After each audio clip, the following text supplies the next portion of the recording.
ദീനി വിദ്യാഭ്യാസത്തിന്റെ ഉദ്ദേശം എന്നുള്ള ഭാഗത്ത് മുഅല്ലിം ട്രെയിനിങ് നോട്ടില് കുട്ടികളെ മുസ്ലിമായി ജീവിക്കാൻ പരിശീലിപ്പിക്കുക എന്നാണ് പറഞ്ഞിട്ടുള്ളത്, പഠിപ്പിക്കുക എന്നല്ല. പഠിപ്പിക്കലും പരിശീലിപ്പിക്കലും രണ്ടാണ്. അതിലേറ്റവും പ്രധാനപ്പെട്ടതാണ് സ്വഭാവം. സ്വഭാവം പരീക്ഷ എഴുതിയിട്ട് പാസ്സാകാൻ കഴിയൂല എന്നുള്ളതാണ്. പരീക്ഷ എഴുതിയാൽ പാസ്സാവും, അതുകൊണ്ട് സ്വഭാവം മാറൂല. സ്വഭാവം മാറുക എന്ന് പറയുന്നത് പിന്തുടർച്ചയാണ്. ഒരു മനുഷ്യൻ വാപ്പാന്റെ സ്വഭാവം സ്വീകരിക്കും, ഉമ്മാന്റെ സ്വീകരിക്കും, ഗുരുവിൻ്റെത് സ്വീകരിക്കും, അങ്ങനെ നാട്ടുകാരുടേത് സ്വീകരിക്കും. ചില പ്രദേശത്തുകാർക്ക് ആ പ്രദേശത്തിന്റെ ഒരു സ്വഭാവം ഉണ്ടാവും. ഞങ്ങളവിടെ പറയലുണ്ട്, കോഴിക്കോട്ടേർക്ക് കോഴിക്കോട്ടേരെ സ്വഭാവവും കൊച്ചിക്കാർക്ക് കൊച്ചിക്കാരെ സ്വഭാവം ഉണ്ടാവുന്നതാണ്. കോഴിക്കോട് പോയിട്ട് റെയിൽവേ സ്റ്റേഷനിൽ ബസ് ഇറങ്ങിയിട്ട് പുതിയ സ്റ്റാൻഡിലേക്ക് ഓട്ടോറിക്ഷ വിളിച്ചാല് വളരെ എളുപ്പമുള്ള വഴി കൂടെ കൊണ്ടുപോയി പുതിയ സ്റ്റാൻഡിൽ ഇറക്കിയിട്ട് അതിന്റെ പൈസ മേടിച്ചാണ്ട് ഓട്ടോറിക്ഷക്കാരൻ പോകും. കൊളത്തൂക്കാർക്ക് കൊളത്തൂക്കാരൊരു സ്വഭാവം ഉണ്ടാവും, ആലപ്പുഴക്കാർക്ക് ആലപ്പുഴക്കാരൊരു സ്വഭാവം ഉണ്ടാവും, കോട്ടയത്തേർക്ക് കോട്ടയത്തേരൊരു സ്വഭാവം ഉണ്ടാവും, വയനാട്ടേർക്ക് വയനാട്ടേരൊരു സ്വഭാവം ഉണ്ടാവും. അങ്ങനെ ഇതെങ്ങനെ രൂപപ്പെട്ടു വരുന്നതാണ്? അത് തന്റെ അയൽപക്കം ചുറ്റുപാട് ഇതിൽ നിന്നൊക്കെ രൂപപ്പെട്ടു വരുന്നതാണ്. ലോകത്തെ ഏറ്റവും നല്ല സ്വഭാവക്കാർ മദീനക്കാരാണ്. എന്തേ കാരണം?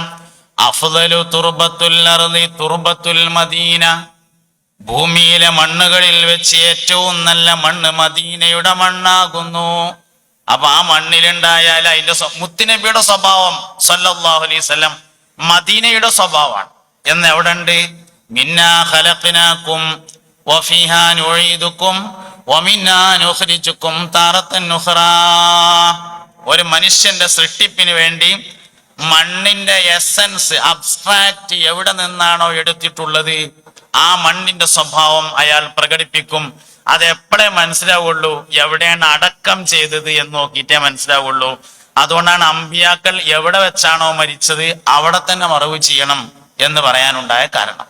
നബിമാര് അമ്പിയാക്കൾ മരണപ്പെട്ട സ്ഥലത്ത് തന്നെയാണ് അവരടക്കം ചെയ്യുക. മുസ്തഫായ നബി സല്ലല്ലാഹു അലൈഹി വസല്ലം ആയിഷ ബിബി റളിയല്ലാഹു അൻഹയുടെ വീട്ടിൽ വെച്ചാണ് വഫാത്താകുന്നത്, അവിടെ തന്നെയാണ് ഖബറുള്ളത്. അമ്പിയാക്കൾക്കൊക്കെ അങ്ങനെയാണ്. പിന്നെ സ്വാഭാവികമായി വന്ന ചില ചലനങ്ങളുണ്ട്. ബഹുമാനപ്പെട്ട സയ്യിദുന യൂസുഫ് നബി അലൈഹി ഇസ്ലാമിന് മരണത്തിന് ശേഷം ഖബർ മാറ്റണ്ടായി. യൂസുഫ് നബി അലൈഹി ഇസ്ലാമിനെ മറവ് ചെയ്തിരുന്നത് നൈൽ നദിയുടെ സെന്ററിൽ പെട്ടിയിലാക്കിയിട്ടാണ്. യൂസുഫ് നബി അലൈഹി ഇസ്ലാമിന്റെ വിശാലമായ ഒരു താരീഖ് ഉണ്ട്. യൂസുഫ് നബി അലൈഹി ഇസ്ലാം ഈജിപ്തിലെ ഭരണാധികാരിയായിരുന്നു. ഈജിപ്തിലെ ഭരണാധികാരി എന്ന് പറഞ്ഞാൽ ഈജിപ്ത് നൈൽ നദിയുടെ ഒരു കരയിലാണ്, നമുക്ക് എല്ലാവർക്കും അറിയാം. ഒരു ദിവസം യൂസുഫ് നബി അലൈഹി ഇസ്ലാം താമസിക്കുന്ന കരയുടെ മറുകരയിലുള്ള ആളുകൾ വന്നിട്ട് യൂസുഫ് നബിനോട് പറഞ്ഞു, മഹാനവറുകളെ, നിങ്ങൾ കുറച്ചു കാലം ഞങ്ങളെ നാട്ടിലൊന്ന് വന്ന് താമസിക്കണം എന്ന് പറഞ്ഞു. യൂസുഫ് നബി ചോദിച്ചു, അപ്പൊ എന്തിനാ ഞങ്ങളെ നാട്ടിൽ വന്ന് പാർക്കണത്? അപ്പൊ ഓല് പറഞ്ഞു, നിങ്ങൾ ഇവിടെ താമസിച്ചിട്ട് ഇവിടുത്തെ ആൾക്കാർക്ക് കൃഷിയും കച്ചവടങ്ങളൊക്കെ ഉഷാറായിട്ട് എല്ലാവർക്കും നല്ലോണം പൈസ ഉണ്ടായി മുതലാളിമാരായിട്ടുണ്ട്. നിങ്ങൾ ഞങ്ങളെ നാട്ടിലൊന്ന് കുറച്ചു കാലം വന്ന് പാർത്താല് അവിടെ എല്ലാവർക്കും പൈസ ഉണ്ടാവുന്ന ഞങ്ങളെ അഭിപ്രായം, അതുകൊണ്ട് വരണം എന്ന് പറഞ്ഞു.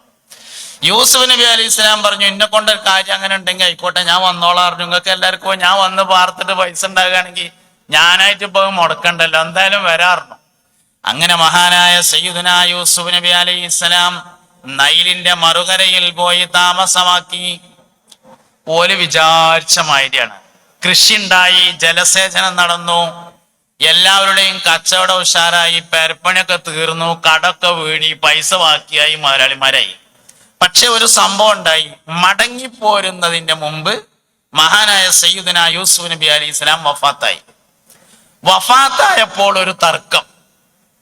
അക്കരമത്തെ ആൾക്കാർ വന്നിട്ട് പറഞ്ഞു, ഞങ്ങൾ കൊണ്ടുപോവാണ്, ഞങ്ങളെ നാട്ടുകാരനാണ്, അവിടെ മറയണം എന്ന് പറഞ്ഞു. ഇക്കരമക്കാര് പറഞ്ഞു, അമ്പിയാക്കൾ എവിടെയാ മരിച്ചാൽ അവിടെ തന്നെ മറവ് ചെയ്യാണ് വേണ്ടത്, ഇവിടെ തന്നെ മറവ് ചെയ്യണം എന്ന് പറഞ്ഞു.